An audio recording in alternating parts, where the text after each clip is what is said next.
Today, we're trimming apple trees. The goal is to get these ones that's going straight in the air out of here. They're called water spouts or suckers. All they do is take nutrients and water out of your tree, which end up with you having smaller apples or not as many apples. We want as many apples as possible. We're getting rid of all of these. We got to cut them right next to the edge so they don't leave a big knuckle and grow more next year. We got to do it right. Let's show you how. All right, first off, get yourself a pair of clippers. Now these ones, just little cheap hand clippers, okay? They have a skinny side, which is the blade, and then they have a thicker piece of metal. You want the blade down as close as you can get it to your main branch. I got a little stick here just to show you, but you get your clipper in there, blade end down. You don't want it thick piece of metal down. You want the blade down, touching your main branch. That way it gets as close to the main branch as you can, and clip it straight off. And if we can get it as close to the main branch as you can, that's the winner. The more space you have, or the higher this bump is, you're going to end up with a big knot, a big knuckle, and what's going to happen is the next year there's going to be 5, 6, 20 more water spouts coming out of this. You want to keep it as flush as you can with your main branch as you're cutting your water spouts. You want it nice and smooth, as flat as you can. That's the winner. All right. Now, you want to get all your water spouts cut off. So, number one, the tree isn't growing straight up in the air. You want your apple trees sort of to be sort of flat on the top and branch down. It helps you not only grow bigger and better apples, you get higher quality apples, you get more of them, the tree will be significantly more healthy, and the apples will be closer to the ground, so they're more easily accessible. You know, if it's 50 feet in the air, you got to get one of those claws on a stick or a truck or something. Your apples end up bruised, holes in them, whatever. This way, your apples are, your apple trees themselves are healthier, and the apples will be better. You know, we've been doing this for many, many years. This is the best way to trim your apple trees.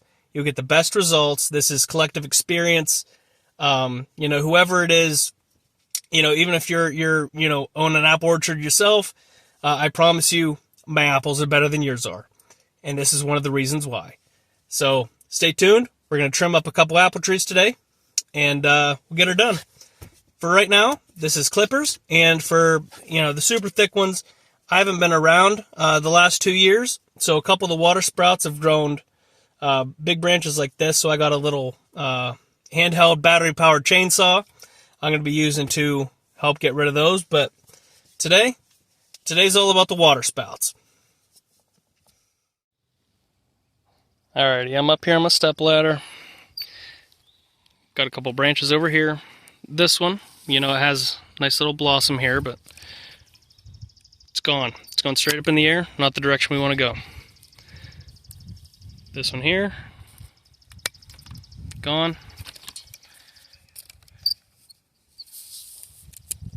Yeah, let's see here. Reach it in here like this. This is a thicker one, okay? So give it a little bit of a twisting motion, and it'll come right through. See that? Now we're doing that for thousands more, all over the tree. This one here's gone. And get this one gone. Let's see. Right there's pretty close. I'm trying to do this with one hand, holding the phone with the other, so bear with me. There we are. And this last one, I might leave it and trim a couple of these going out.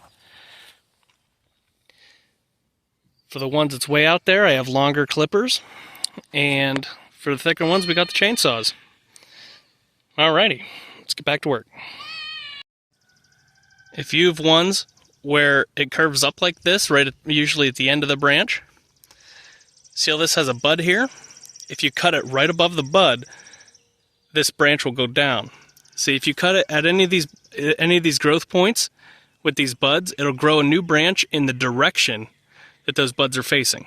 So this branch here is going straight up and out. So what I'm going to do is I'm going to cut it right above this bud, and it is going to grow down. So here we are.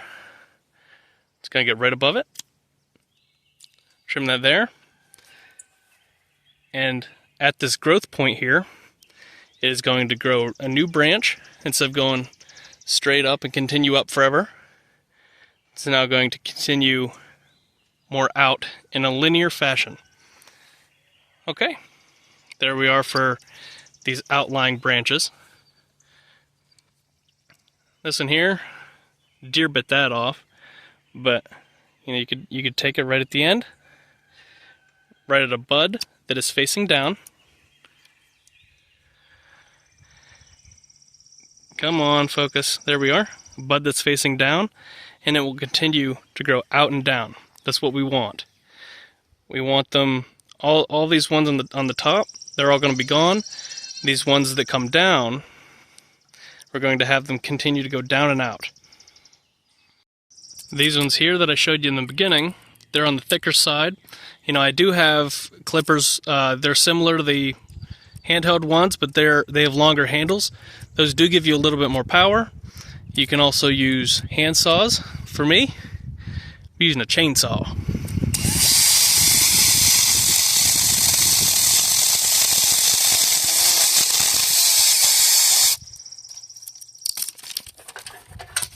That's gone.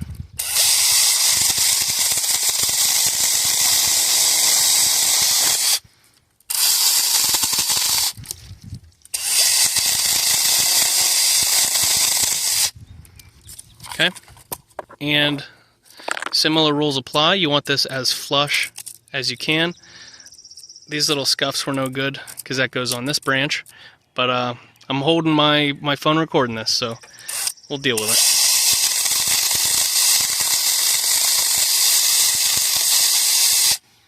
Okay, but as flush as you can, or they will grow into these bigger knuckles, which will grow plenty more water spouts. I'll show you an example of a good knuckle that has a bunch growing on it here in a bit. This branch here is producing nothing of value. It just goes out and then sends up water sprouts straight in the air. So the whole thing's gone. If you have a big one and you're concerned about it catching the bark and ripping, what you can do is make a cut underneath first.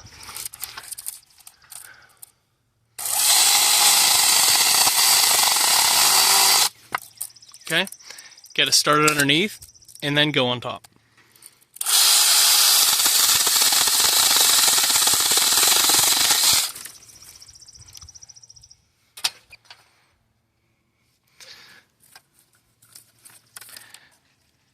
I injured this branch, so we're going to clean this up and fix this, but this entire big branch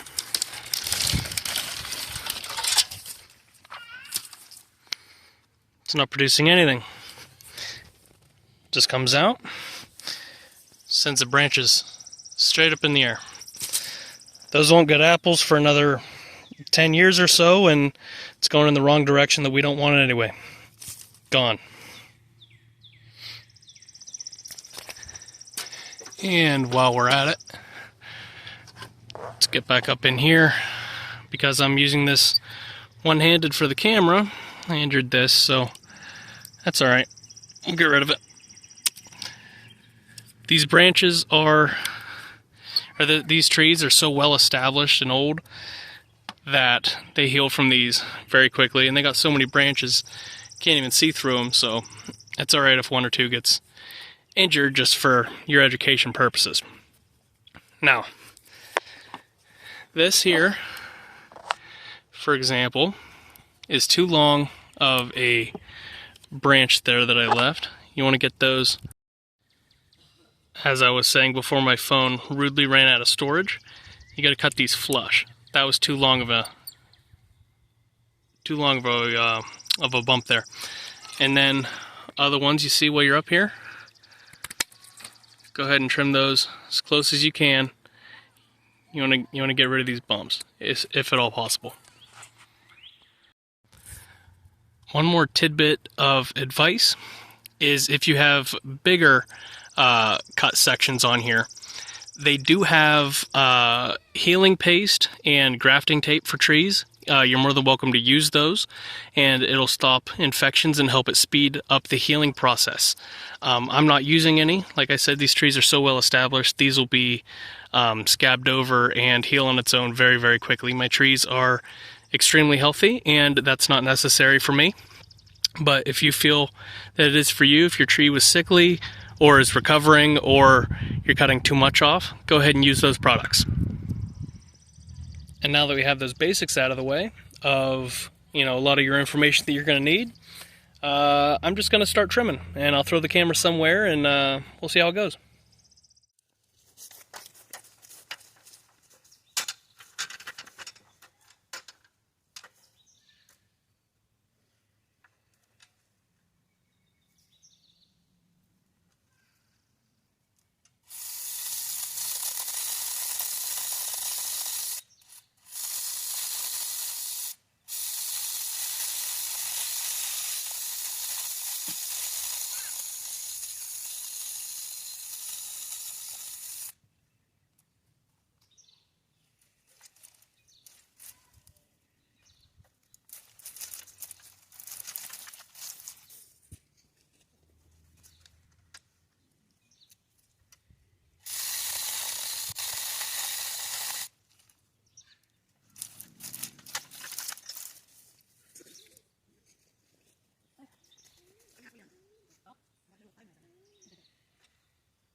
Alright, and you get the point though.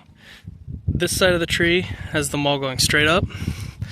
This side, there's nothing on the top, but it has all these branches down here that it's growing sideways.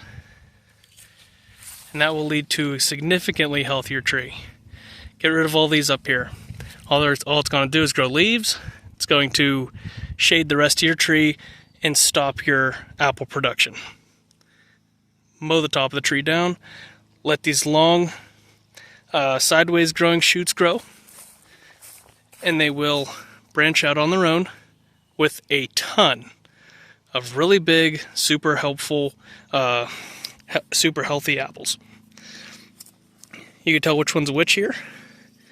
The big poofs, like this, it's going to all be apples. Just take a look around. The bigger poofs are apples, the skinnier ones are going to be leaves.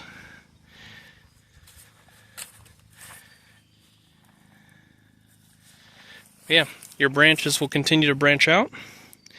You'll get much healthier results. Get rid of these super tall ones. And if you can help it, don't let your water sprouts, whatever, don't let your suckers grow this long. Okay? This is the result of several years of not cutting them off. And they grew up to these super tall, non-productive, useless branches that are simply just shading the tree and the rest of your yard. Get these things while they're small. You won't have this big of a problem. And I told you I'd show you an example of a knuckle where somebody left too large of a bump.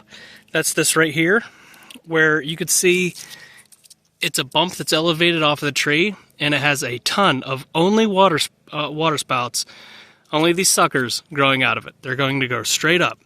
So this is the result of somebody not cutting it as deep as they should. Here's another example here. It grows into like a scar tissue for the tree, and just has a bunch growing up out of it. There you are. And like this one right here is growing up out of a scar as well, and it goes clean up there. So get these as close as you can.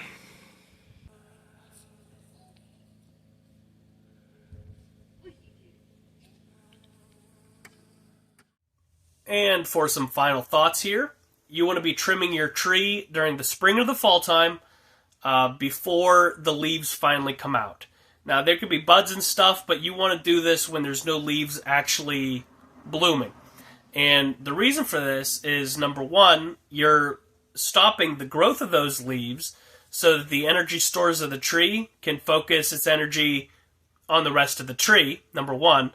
Number two, if you're doing it in the middle of the summertime and you're chopping off big sections of the tree, there's a chance your tree can actually get sunburnt. So doing it in the beginning of the year, having your tree sort of bald on the top, gives your tree a second chance to harden off, and that'll prevent your tree from getting sunburned. So that saves a lot of damage to your tree, and it keeps your tree healthier overall. Not only that, your apples themselves will also appreciate the extra sunlight. Leave an apple in the sun when it's growing, and see another apple where it has a leaf covering it, and see the difference. You know, the color, the vibrancy, everything about that apple is going to be so much better. So the more light getting into your inner tree, the better. And another thing, you got to remember, this is a marathon and not a race. It's okay to take your time. You don't need to be as extreme as I was doing in the one section of the video here, where I was taking those huge branches completely off. That was necessary because there were several years of neglect on that specific tree. So I had to go in there, and I was doing some major surgery. If you don't feel confident in taking that much off all at once, then don't. Take a little bit off, then the next year, take a little bit more off. You know, a little bit of progress at a time is better than nothing at all. If your tree has been sick, or it's not, it's not healthy, then definitely don't be taking off, half of the tree. But if your tree is healthy and can take it, it's better for the tree overall if you just get it done, get it over with. I've seen before where people say you shouldn't be taking off more than 30% of the tree in a single year. I have done that. I've done significantly more than that, and my trees have always been fine. But, that's the advice. That's what people say. So take that as you will. I think they'll be okay. Me personally, I've done that. I've done some major chopping, and it always worked out. I know it needs done. I know what my trees can handle. I've been working with these specific trees for decades, and I know enough to where I can see signs and symptoms of the trees and fix those issues before they become actual problems. But it's okay to take your time and do it over a couple years. Even like my bonsai trees. If the tree's going to be a couple hundred years old, why would I do a whole bunch of unnecessary shaping and pruning, all in 1 year, where I can just spread it out over 20 years. Just take your time with your tree, keep it healthy. The health of the tree is the number one priority. But yeah, that's about it. I hope you guys learned something from this video. And as always, leave me a comment down below if this helped you at all, or what you think. What do you think I should do a video on next? Hit me up, like, subscribe, do all that good stuff, and I'll see you guys in the next one. Later, guys. See ya.